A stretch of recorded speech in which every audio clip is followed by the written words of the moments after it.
Review time, this time for the Mizuno Wave Skyrise 3. This has been my long run shoe for the last 12 months or so. Final review, final scores, how's the shoe done?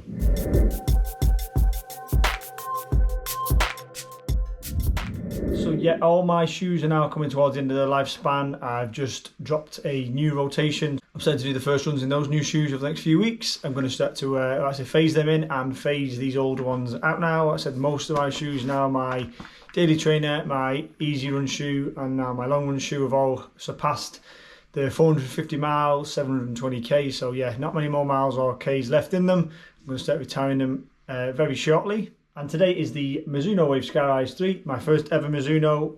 And yeah, how's the shoe done? I'm going to give you final scores before I retire it. As always with me, I start with the outsole. Again, similar to the Reebok, it kind of wore down pretty fast. But again, I was nervous about how fast it was going to wear down in terms of the outsole wear. But yeah, it did start to plateau a little bit. And obviously, superficially, there's quite a lot of wear on the rubber. But again, there's still plenty of rubber still there. Grip's not really affected very much. So yeah, it's not done too bad outsole wise. Again, I'll tag all the reviews up there for the Mizuno. So obviously, again, I did an initial run and then a short-term run to say 30 miles, 50k, and then 100 plus miles, 200 plus miles review. So this is the last one. But yeah, the previous review after 450k, 280 miles, which is, again, that's nearly 200 miles ago and nearly 300k ago.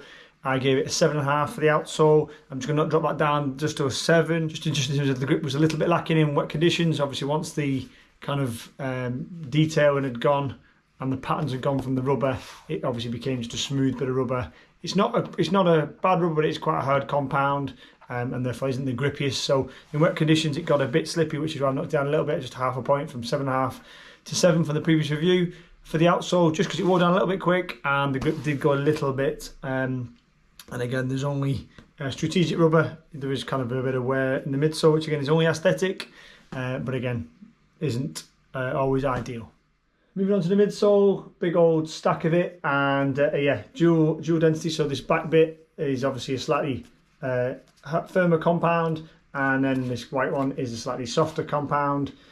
And also in the midsole, you have this Mizuno kind of NZ, because she's patented kind of a. It looks like plastic. It looks like I thought it initially was a plastic nylon plate. It's actually a foam kind of padded kind of cushion. So yeah, in actual fact, for the first time, I'm going to give this two different scores. For the midsole, previously I give it an 8 out of 10. Now, if you're a mid or forefoot striker, I'm going to give this a 7.5, which is what I am. I'm a midfoot striker. As a runner, I'm basically in the middle of my foot and then just roll forward. But having used this now for the last 12 months or so, this would be a far better shoe for a heel striker. One, you get the benefit of this NEZ pod in the back. You'd get the massive benefit of the dual density, because again, it only goes to around the kind of midfoot area. So if you're a heel striker, I think it would be a far better shoe. So I would give it an 8, maybe even an 8.5 for the midsole. For a heel striker, only 7.5. So I'll go 7.5 for midfoot, forefoot strikers for the midsole after this mileage. And if you were a heel striker, it probably would have been an 8, just because you would have gained the extra benefit of all the tech that's in here. Me as a midfoot kind of forefoot striker, I only get the benefit of the front foam, which is nice, and obviously the rocker, the geometry of the shoe itself. Moving on to the upper. Again, dual density like most are these days. So there's the yellow outer layer, and then inside there is the kind of a darker fabric. So basically dual density mesh as always. It is gusseted at both sides with an elasticated kind of section just behind the overlays, and yeah, nice tongue, nice stretchy laces, heel counter, again plenty plush, not too much. But probably plentiful, definitely plentiful, like more than you need, if anything. And again, a really rigid heel counter. Not the lightest of shoes. Again, previous reviews, again, that is probably a slight mark against it in terms of performance. It's quite a heavy shoe, but again, I used it for long run, almost like a long run workhorse. Yes, the lighter the shoe would have been great over the longer distances, over the time on feet, but it's big stack, comfortable. Probably that's two of the big tick boxes done. It does provide some kind of energy return. And is quite easy to kind of roll through your gait with that kind of late stage rocker at the front. So yeah, weight isn't ideal, but with all the stuff in there, dual density and the cushioned pod and the comfort and the upper, weight isn't the priority really. Yeah, upper, I've given it 8.5 at the last review. I'm going to stick with that. No issues with breathability, because I'm really comfortable, nice and easy to get a lockdown done. So yeah, nothing really to mark down on it. Just probably a bit too much pushing at the back, and my heel counter is ridiculously rigid, probably even more so than the Ghost 14. It could have probably been a bit more, not flimsy, but it could have been a bit less robust, and therefore would have saved a little bit of weight. Last two bits as always. So value first up, RRP'd for £120. I don't think it's bad value, again, for a good solid long run shoe with all that tech that's in there. Okay, whether I utilised it or not, and the answer is I didn't utilise it all because I'm not a heel striker. It's still a pretty good, reasonable price for that kind of quality of shoe. Mizuno do churn out some pretty good quality shoes. I reckon they're probably up there with some of the most underrated brands out there. Everyone loves a Nike, everyone loves an Adidas, everyone loves an On at the minute apparently. Mizuno again is sometimes flies under the radar, a bit like a Reebok, maybe even a Puma. They're not massively recognised as a top tier brand, but they do churn out some good shoes. So yeah, 120, it's not cheap. So for 120 quid, you would want a decent shoe, and I've got a decent shoe from that. So I'm going to give it a 7.5, just like I did on the last review. 7.5 for value. Not cheap, but it's not up there in that echelons of 150, 160, 180, because then that would be, you'd want more from that in terms of definitely you want it to be lighter and probably a little bit more performance. If it was below the £100 mark, I would obviously rock it up to probably 8.5. So yeah, 7.5 for value for the Mizuno Wave Skyrise 3. And finally, durability. So yeah, I gave it an 8 last time. I'm going to stick with that score out of 8. So yeah, upper, again, almost, other than a bit of discoloration, pretty much pristine. The heel, were kind of always phrased at the back, it's starting to show a little bit of wear and tear, but again, we're nearly 500 miles in now, nearly 800k. I would expect to have seen a little bit more than that. Other than that, again, upper's standing up pretty well. Midsole, there is quite a bit of creasing now. Obviously, I've not really cleaned these, but yeah, quite a bit of creasing. But I noticed it the other day. I jumped into the one of my budget shoes for the first time, which is like a really cheap shoe, £34, I think it was, or something like that. And again, that's a really, really firm, really cheap EVA. And then the day after I jumped back into this, and again, I noticed that extra spring that's still in there. So the midsole hasn't completely died yet.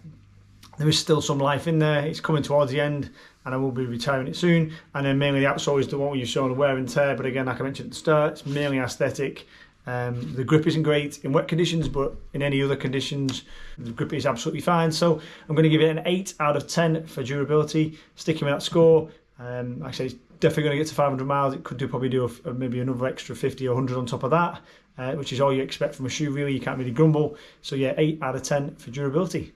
Final score time. So previous review, it scored a 39.5 out of 50, 79%. That's gone down to 38.5, so 1 point off. I knocked off half a point for the outsole wear, and I knocked off technically half a point for mid-foot and forefoot strikers. Heel strikers got an 8 out of 10 for the midsole. So yeah, 1 point off from the previous score. So that was 38.5 out of 50 is the final score, 77%.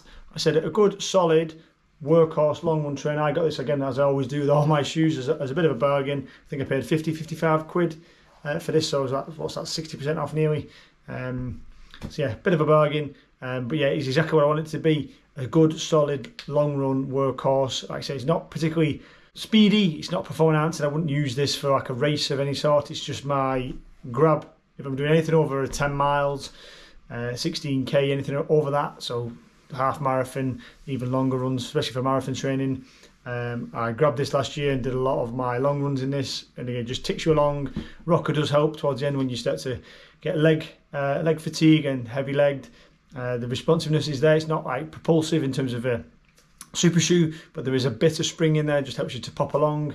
Again, I keep reiterating it, but yeah, I think a heel striker would get even more from this kind of shoe. So if you're a heel striker runner, go and consider the Wave Skyrise. I think the 5 is out maybe now. Definitely the 4 has definitely been out. So I said this is kind of an older model now. I've been churning the miles over the last 12 months or so. So yeah, the Wave Skyrise, it still exists. For the 4 and 5 I think are out. So if you like the review and you think it might be a good shoe for you going forward as a runner, then consider grabbing it for yourself. Like I say, good, solid, long run workhorse. I wouldn't use it for anything like speed work. Easy days, you could use it for an easy day, I suppose, as well. Just not a speedy shoe in terms of the weight and the stack, etc. But definitely for long run training, half marathons, marathons, etc. Perfect for that. So as always, thank you for watching. That's my final recap reviews all done. Look out for the new shoe reviews dropping very soon in terms of first runs, etc. and the ongoing reviews with them. Thank you for watching. Happy running. See you on the next one.